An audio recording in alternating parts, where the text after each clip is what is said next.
Imagine waking up to a sun that is visible but refuses to shine normally. That is how one 6th century witness described the year 536.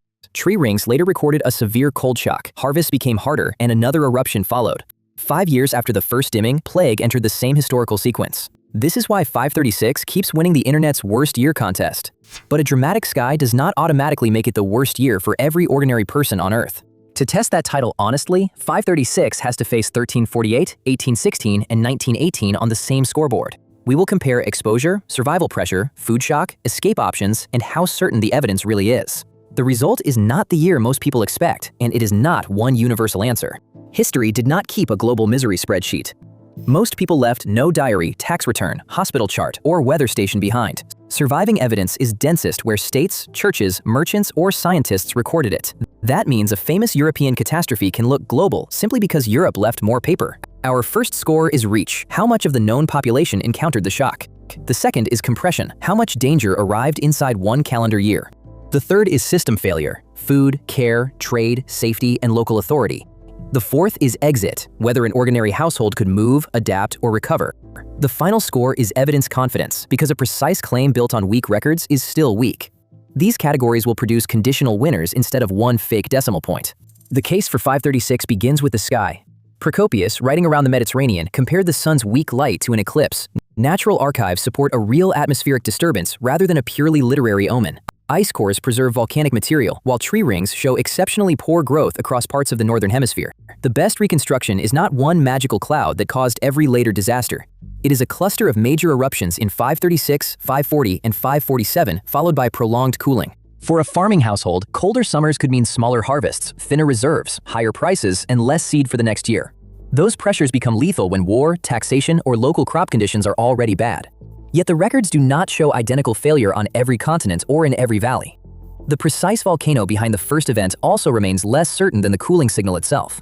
So 536 scores high for shock and terrible for geographic completeness.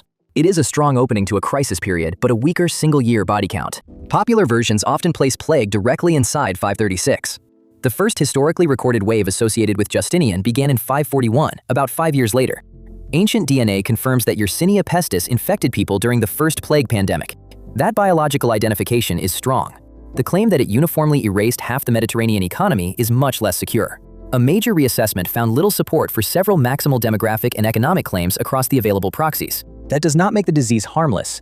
It means severe local suffering cannot be converted into one confident empire-wide percentage. Combining the dim sun, later eruptions, famine claims, and the 541 plague makes a powerful montage. It also turns a multi-year chain into a fictional 12-month package. 536 wins the worst beginning to a bad sequence more easily than the worst isolated calendar year. The case for 1348 is more brutally direct. The Black Death moved through major European regions with a pathogen now identified through ancient DNA. In the hardest-hit places, ordinary households lost neighbors, workers, parents, children, and local knowledge within months. Care systems were domestic, treatments were ineffective, and flight could carry exposure into another community. The shock was compressed enough to interrupt farming, trade, rents, religious practice, and burial at the same time. But even this candidate fails the universal test. Pollen evidence from hundreds of European sites shows enormous regional variation in land use disruption. Some regions fit a devastating population loss pattern. Others show negligible or no detectable impact in the same proxy record. The famous claim that half of Europe died may fit some reconstructions, but it should not be pasted evenly across a map. For an ordinary person in a severely affected town or countryside, 1348 is an extraordinarily strong worst-year candidate. For someone outside the main plague corridors, the ranking changes. 1816 offers something the earlier candidates cannot: instruments. Tambora erupted in 1815, and the following year became known in parts of Europe and North America as the year without a summer. Researchers have assembled more than 50 sub-daily pressure and temperature series from land stations and ships. Cold spells and abnormal weather struck crops during a food system with limited refrigeration and slow transport. A household could watch planting decisions fail months after the volcano itself had disappeared from view. That delayed mechanism made the disaster feel supernatural to people who could not see its source. The evidence for weather is clearer than the evidence for one global human toll. Instrument coverage is much stronger in Europe and North America than across the whole planet. Local markets, harvests, and political responses also varied. 1816, therefore, wins documentation and climate causality, but not universal lethality.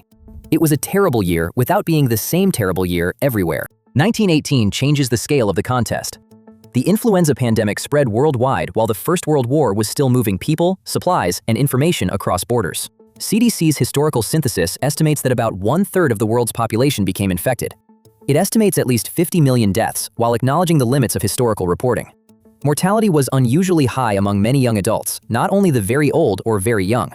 There was no influenza vaccine and no antibiotic treatment for secondary bacterial infections. Public measures such as isolation, gathering limits, hygiene, and quarantine were available but applied unevenly. Unlike the 536 sequence, the pandemic's defining danger was heavily compressed into 1918 and 1919. Unlike the most severe Black Death regions, the exposure signal was genuinely global. Modern transport expanded reach faster than modern medicine could stop it. 1918 scores highest for worldwide exposure and unusually strong demographic evidence. Now the scoreboard can do something a dramatic montage cannot. For documented global reach, 1918 takes the lead. For concentrated local survival pressure, the hardest-hit regions of 1348 may be worse. For a compounding climate sequence, 536 begins the longest and most uncertain chain. For directly observed weather, 1816 has the strongest instrumental record. On compression, 1348 and 1918 beat a 6th century story assembled from several later years.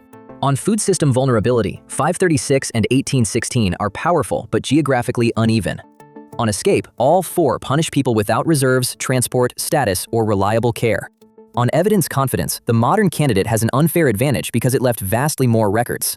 That advantage must improve confidence without erasing ancient suffering. No single column produces the same winner in every region. The honest result is a set of conditional answers. The title is not asking which ruler lost the most territory. It is asking what happened to a household with little stored food, limited mobility, and no private physician. An elite family might leave a city, buy scarce grain, or retreat to another estate. An ordinary farmer could not move the field. A laborer paid more for food precisely when work and trade were breaking down. A caregiver faced infection at the closest possible distance. The same environmental or biological shock therefore produced unequal exposure inside one town. That inequality is missing when history becomes a calendar of disasters. Worst for the state, worst for total deaths, and worst for one household are different questions. The ordinary person lens rewards events that combine reach with few practical exits. That is why the final answer splits in two. If the question means the worst opening to a long historical crisis, choose 536.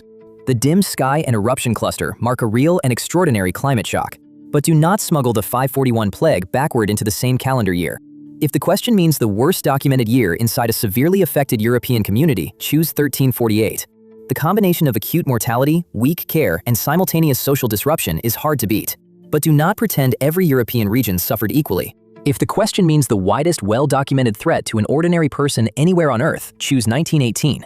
Its worldwide reach and enormous estimated death toll make it the strongest global candidate in this comparison. 1816 remains the clearest warning that a remote eruption can become a household food crisis 1 year later. So the internet's clean answer, 536, is not false. It is an answer to a narrower question than the headline admits. The real winner changes when location, time window, and evidence quality become visible. This comparison cannot measure every form of suffering. It cannot compare grief, hunger, fear, displacement, and disease with one natural unit. It cannot recover people who left no record. It cannot turn Europe into a synonym for humanity. And it cannot prove that one calendar year was objectively worst for everyone alive. The ranking is a transparent inference from incomplete evidence, not a discovered law of history. Its value is showing which assumption changes the winner. Change the region and 1348 moves. Change the time window and 536 moves. Change the definition from local survival risk to worldwide exposure and 1918 moves. Uncertainty does not ruin the answer. It is the most important part of the answer. Return to the ordinary person standing under the weak sun of 536. They did not need a global ranking to know that the harvest was in danger. Their fear was real, even if another region was spared. The same is true for a plague town in 1348, a failed field in 1816, or an influenza ward in 1918. History becomes more accurate when we keep the person and the map in the same frame. Our conditional verdict is therefore simple. 536 is the strongest worst beginning candidate. 1348 is the strongest extreme local candidate. 1918 is the strongest worldwide candidate. There is no honest universal winner. There is only a better specified question. If you want strange historical and biological claims tested against the evidence, subscribe to Oddly Evident. Next, we leave disaster history and ask whether dogs may have helped domesticate themselves. For this episode, remember the rule hidden behind the headline. The worst year depends on where you stand, what counts, and what the evidence can actually see.